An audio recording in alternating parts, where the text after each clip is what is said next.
Hello friends, welcome to chronicle study channel. Friends, हम लोग class 6 के साइंस एनसीईआरटी इस समय रीड कर रहे हैं। तो जो चैप्टर हम लोगों ने पढ़ लिए हैं उनके अभ्यास के प्रश्न भी हम लोग करते आए हैं। आज इस सीरीज का नेक्स्ट चैप्टर हमारा है 9th चैप्टर सजीव उनका परिवेश। आज हम लोग इसके अभ्यास के प्रश्न करेंगे, लेकिन उससे पहले इस चैप्टर को जो हम लोगों ने पढ़ा है उसका जो सारांश, उसका जो थीम है उसको सबसे पहले देखेंगे। उसके बाद हम लोग अभ्यास के प्रश्न करेंगे। तो सबसे पहले हम लोग देखते हैं कि इस चैप्टर का जो सारांश है वो क्या कहता है इस चैप्टर के बारे में। उसको देखने के बाद हम अभ्यास के प्रश्न करेंगे। तो फ्रेंड्स, इसमें जो सारांश का पहला पॉइंट है, किसी स्थान का परिवेश जिसमें पौधे, जंतु एवं अन्य जीव रहते हैं उसे क्या कहते हैं? उसे आवास कहते हैं। तो यहाँ पे आवास की परिभाषा को समझने के लिए एक लाइन में जो दिया गया है, किसी स्थान का परिवेश जिसमें क्या रहते हैं? पौधे रहते हैं, जंतु रहते हैं एवं अन्य जीव रहते हैं, उसे क्या कहते हैं? उसे हम आवास कहते हैं। तो आवास की परिभाषा हमारी क्लियर हो गई। नेक्स्ट पॉइंट है, विभिन्न प्रकार के पौधे एवं जंतु एक ही आवास में एक साथ रह सकते हैं। तो ये हम लोग दैनिक जीवन में देखते हैं कि हमारे आसपास से बहुत सारे जंतु, पौधे और हम लोग एक साथ मिलकर रहते हैं। तो ये भी पॉइंट हमारा क्लियर है।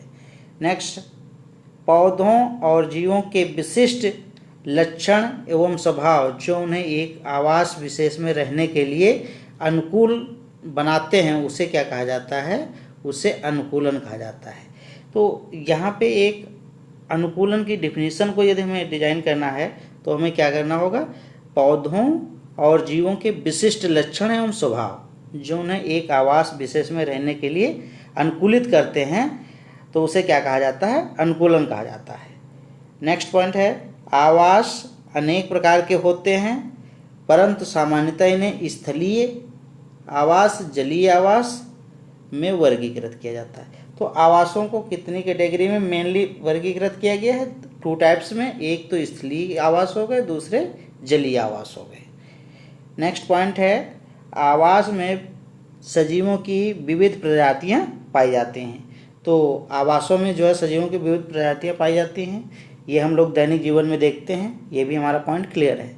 नेक्स्ट पॉइंट है, पौधे, जंतु एवं सूक्ष्म जीव संयुक्त रूप से जैव घटक बनाते हैं। यहाँ पे क्या कहा जा रहा है? पौधे, जंतु एवं सूक्ष्म जीव संयुक्त रूप से, यहाँ पे संयुक्त रूप से लगाया गया है, संयुक्त रूप से जैव घटक बनाते हैं। ये भी पॉइंट क्लियर हो गया होगा। और यदि ना क्लियर हुआ हो तो आप लोग कमेंट बॉक्स में बताइएगा, तो मैं नेक्स्ट टाइम इसको अगेन अच्छी तरीके से एक्सप्लेन कर दूंगा। और हमारा नेक्स्ट पॉइंट है, चट्टान, मिट्टी, वायु, जल, प्रकाश एवं ताप हमारे परिवेश के कुछ अजैव घटक हैं। कौन कौन से अजैव घटक हैं? हमने बताया था घटक 2 टाइप्स के होते हैं, एक जैविक और दूसरे अजैविक। तो यहाँ पे जैव वाले तो हम लोगों ने देखे हैं, यहाँ पे अजैव वाले दिए हुए हैं। तो चट्टान, मिट्टी, वायु, जल, प्रकाश एवं ताप जो है हमारे परिवेश के कुछ अजैव घटक हैं। नेक्स्ट पॉइंट है, सजीव वस्तुओं के कुछ सामान्य लक्षण हैं। सजीव वस्तुओं के कुछ सामान्य लक्षण हैं। कौन कौन से लक्षण हैं? उन्हें भोजन की आवश्यकता होती है। पहला, जैसे हम लोग सजीव हैं तो हम लोगों को भोजन की आवश्यकता होती है कि नहीं होती है? इसी तरीके से पशु है, गाय, भैंस, इनको भी भोजन की आवश्यकता होती है। पेड़ पौधों को भी भोजन की आवश्यकता होती है। उन्हें हम लोग पानी देते हैं, खाद बीज ये सब प्रोवाइड करवाते हैं, तो उनको भी भोजन की आवश्यकता होती है। वे श्वसन करते हैं, ये भी सजीवों का ही लक्षण है। उत्सर्जन करते हैं, पर्यावरण के प्रति अनुक्रिया करते हैं, प्रजनन करते हैं, वृद्धि करते हैं और गति करते हैं। ये सभी जितने भी यहाँ पे सामान्य लक्षण दिखाए गए हैं, ये हम अपनी बॉडी के ऊपर, हम अपने ऊपर भी एप्लीकेबल कर सकते हैं। तो आराम से हमें समझ में आएगा कि हम भी एक सजीव हैं। हमारे सामान्य लक्षण क्या हैं? हमें भूख लगती है, हमें भोजन की आवश्यकता होती है, हम सांस भी लेते हैं, हम मूत्र और मलमूत्र वगैरह का विसर्जन भी करते हैं, पर्यावरण के प्रति हम अनुक्रिया भी करते हैं। तेज़ गर्मी होती है तो हम जो है ज़्यादा परेशान होने लगते हैं कि बहुत गर्मी है, बहुत गर्मी।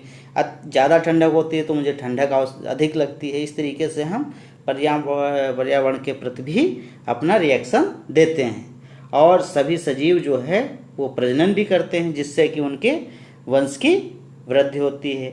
और प्रत्येक सजीव जो है वृद्धि भी करता है कि कभी एक छोटा सा बच्चा होता है, धीरे धीरे उसकी लंबाई बढ़ती जा रही है और मैच्योर होने तक काफ़ी जो है इम्प्रूव हो जाता है। तो इस प्रकार से उसके शरीर में वृद्धि होती है और वो मूवमेंट्स भी करते हैं, यानी गति भी करते हैं।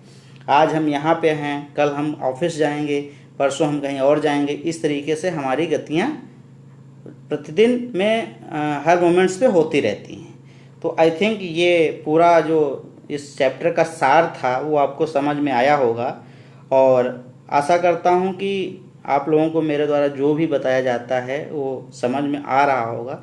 यदि नहीं आता है तो प्लीज़ आपसे रिक्वेस्ट है, आप कमेंट बॉक्स में हमें बताइए कि आपकी बात हमें ये समझ में नहीं आ रही है, तो मैं उसको अगेन अगले लेक्चर के बाद या अलग से एक वीडियो बना के मैं आप लोगों को एक्सप्लेन कर दूंगा। कोई भी डाउट्स नहीं रहने चाहिए कोई किसी भी चैप्टर के रिगार्डिंग।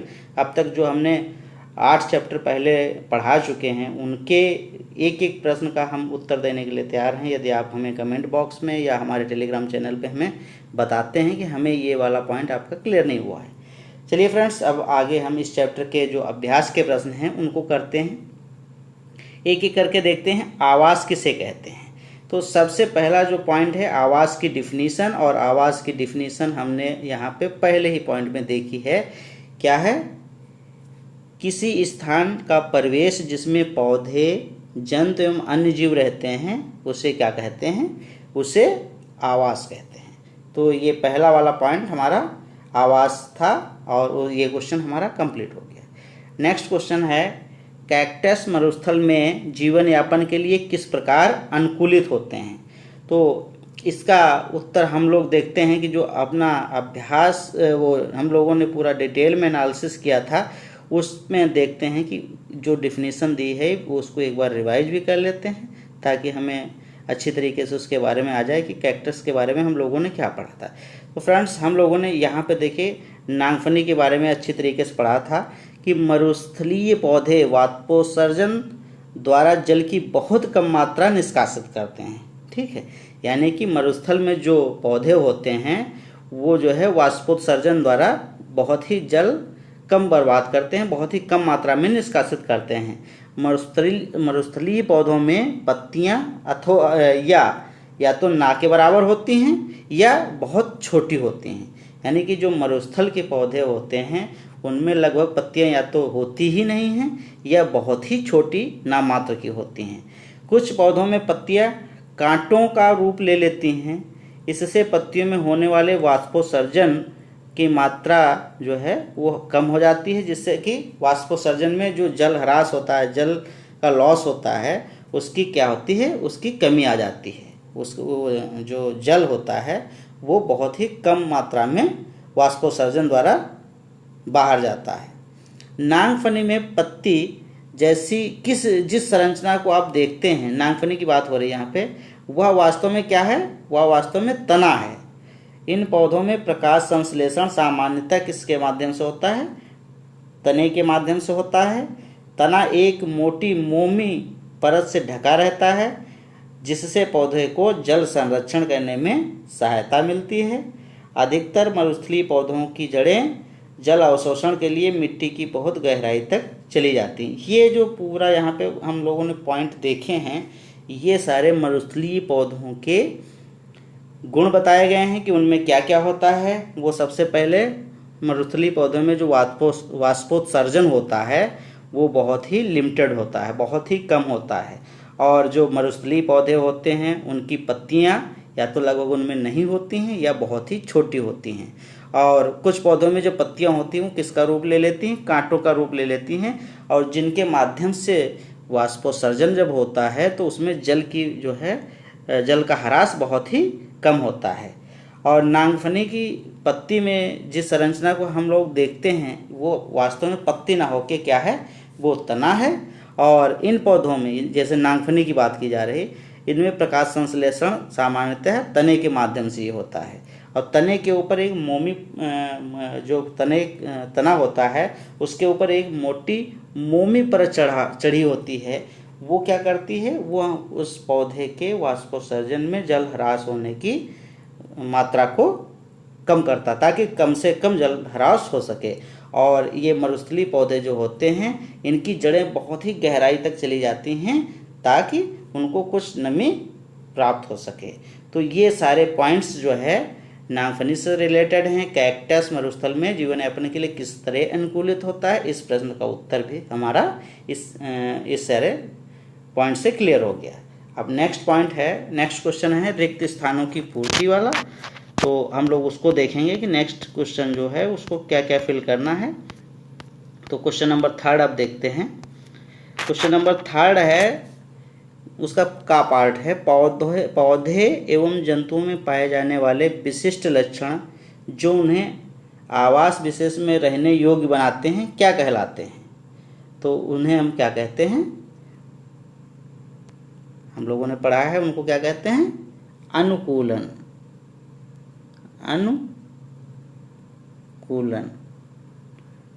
उन्हें हम अनुकूलन कहते हैं।